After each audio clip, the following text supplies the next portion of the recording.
everyone, welcome back to Vice Cubes. I'm your host, Raven Aiko. Thank you for joining me today. Please like, share, and subscribe. I'm on Spreaker, Spotify, Stitcher, Apple Podcasts, Google Podcasts, Mixcloud, Castbox, and YouTube. Come follow me on Facebook at Vice Cubes Podcast and Instagram at Vice Cubes, where I often share pics that correlate with each episode. And come visit my website at vicecubespodcast.com. You can also send me an email at vicecubes@gmail.com. If you would like to support this podcast, please do so at patreon.com/vicecubespodcast. So this week is already September, guys. Today is September 1st. I feel like the whole entire year just kind of breezed past us. I hope you all had a great week last week. This week's case it's going to be an unsolved one. And I really, really dislike unsolved cases. I don't know about you guys, but I don't like listening to unsolved cases. I don't like watching unsolved mysteries. I feel like I need the closure at the end of the case, but these cases are important to talk about because even after all these years, someone may have some information that could possibly solve these cold cases. So at the end of the podcast, I'll give you guys a number to call if you have any information about this case. So the sources for this case are Hawaii News Now, KHON2 News, and the book Honolulu Homicide, Murder and Mayhem in Paradise, written by a retired police major. He's actually now sadly deceased, Gary Diaz. So Lisa Au, a 19-year-old hairdresser from Kailua on the island of Oahu, was last seen alive late on the night of January 20th, 1982. It was a stormy night with torrential rains. She had left work at the Susan Beers Salon in Kailua at around 9:45 p.m., and she was headed out to meet her boyfriend, Doug Holmes, at the apartment of his sister in Makiki for a late dinner. So on her way, she stopped at a grocery store and bought some poke to take with her. And for those who don't know, poke, it's spelled like poke, P-O-K-E. It's a raw fish dish, and it's raw fish mixed with seasoning, shoyu, And Hawaiian style, even if you're invited for dinner, you don't show up empty-handed. So she stopped off, picked up her poke, and went over to her boyfriend's sister's house. So according to Doug, he and Lisa left his sister's apartment at about 12:45 in the morning. So this would be the following day, January 21st. But they left in separate cars. She was going to go home where she lived with her parents, and Doug was going back to his dorm at the University of Hawaii.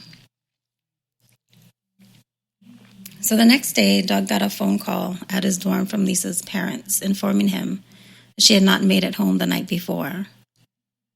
Doug told them about their previous evening and that, he last saw her leaving the apartments.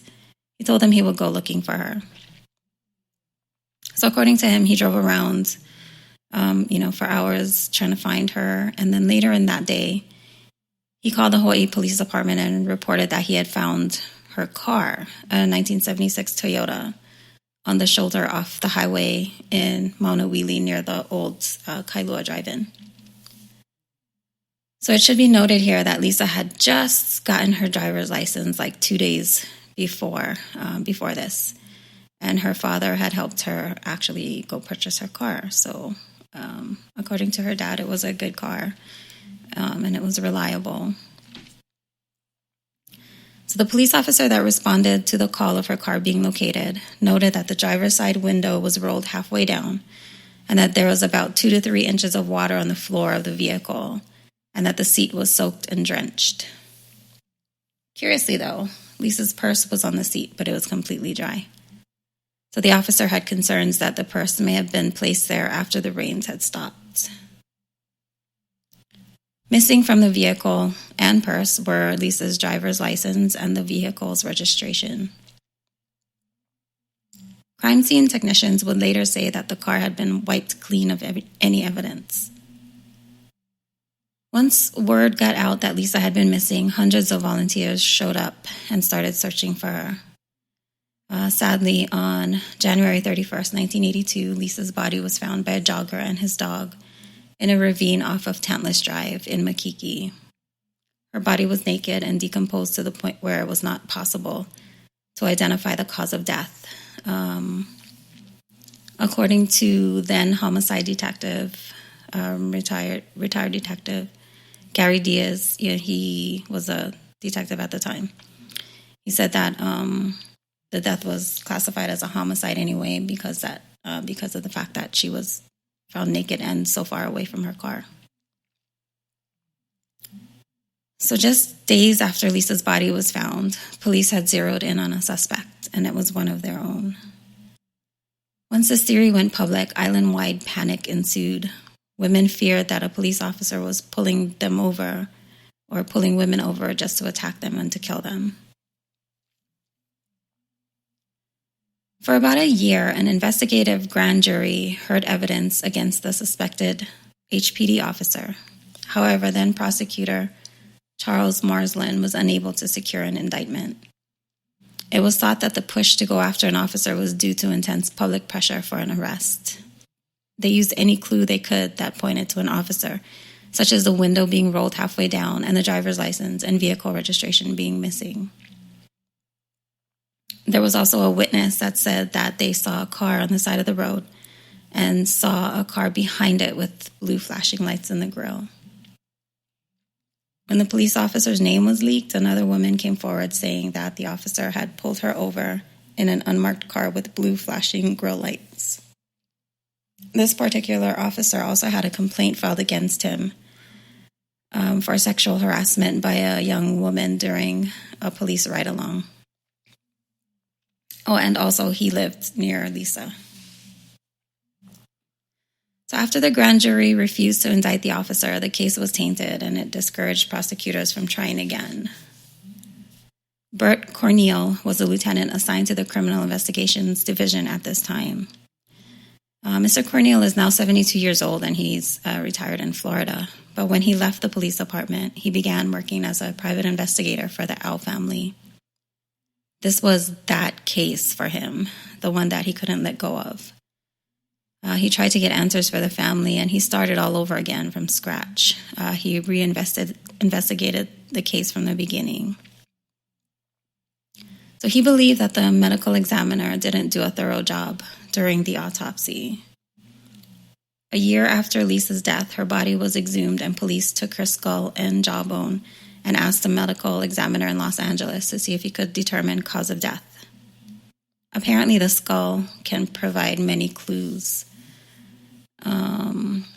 I read in a study that they say that the skull can provide sometimes more clues than anything from the neck down can provide. So that's interesting to me. So the second medical examiner also said that he could not come to any conclusion regarding the cause of death due to the advanced decomposition. It should be noted here that when the body was exhumed, it was discovered that it was still inside the police body bag, which also had leaves, dirt, and rubbish inside it. The body had not even been washed, so they pretty much just dumped her back in the body bag, and put her in the casket and buried her. Forensic pathologist Robert Mann from the University of Hawaii offered to examine the skull and jawbone to see if he could be of any help, but he could not have access to them. Why, you ask? Because they don't know where it is. HPD says that the medical examiner has it. The medical examiner claims that they have been returned to the casket with the rest of the remains. But at this point, the only way to be sure would be to disturb her grave once again. So I don't know how that's possible. There's chain of evidence. I don't know how it's possible to lose a skull and jawbone of a person in an active investigation, but I guess it was done. So there have been many problems with the HPD investigation. You remember the missing driver's license? They said that was missing from her purse. Well, Cornell found it. simply by retracing Lisa's movements on the night that she disappeared. So before going to her boyfriend's sister's house for dinner, she stopped at the grocery store, like I said, to buy poke. She showed her driver's license as identification for writing a check, and she forgot it at the store. So Cornell found, he retrieved the driver's license and turned it into HPD. And I don't know what happened with it from there. And then you remember the boyfriend, Doug Holmes? Well, the officer that responded to the call when Lisa's car was found made note that he had scratches on his face. But Doug had offered to take a polygraph, actually 2 polygraph examinations or lie detector tests. He took the 2 and he failed both. When questioned why he thought he failed, he said that he felt guilty for not driving Lisa home that night because it was raining. And that was that. Police didn't look at him any further. Cornell interviewed the security guard that was working at the apartment building where Holmes' sister lived the night that she disappeared. And the guard said that he saw Lisa and Doug arguing at about 11 p.m. that night and that Doug drove off after Lisa left. The security guard was never questioned by police. I believe they questioned him after Cornell had already interviewed him, but not, when they were initially investigating the case. Like I said, that night it was storming. And then there was a police officer named Michael Refelt, I want to say. He was directing traffic on the night that Lisa disappeared, and he said he didn't remember seeing Lisa's Toyota. Months later, he was asked to tell the grand jury that he did, that he saw it, and to report that he saw a patrol officer at the car. This officer said that he refused to lie, and so he never testified. I don't know who asked him to lie. That's just a report that came about after the investigation. So there was another witness that Cornell tracked down, a newspaper delivery driver that testified before the grand jury about what she saw on Tantless Drive in the hours after Lisa went missing. It was about 2:30 in the morning. She was on her regular route, and she said she saw a man drive past her in a blue car with a female passenger who appeared to be asleep or unconscious. She said that what alerted her was that her head fell. Quote, "When the car made the turn, her head just fell," unquote. She said she got a good look at the driver as he turned around in a paved lookout. She said the detective that interviewed her wrote down her information and on how to contact her, but that she never got a call back. She kept trying to contact HPD to follow up, and to ask what was going on with the investigation, but her questions went nowhere.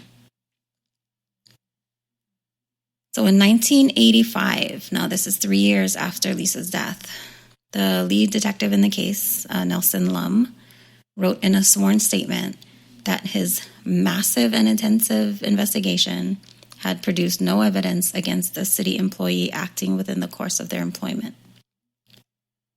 So this admission shows that the police officer that was a lead suspect for so many years was an innocent man.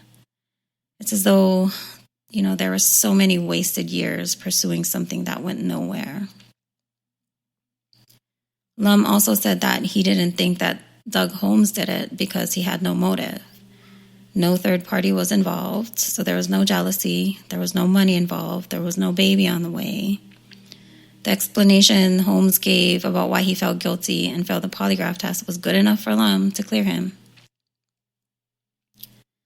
So what happened to Lisa, according to Gary Diaz's book, actually affected police policy.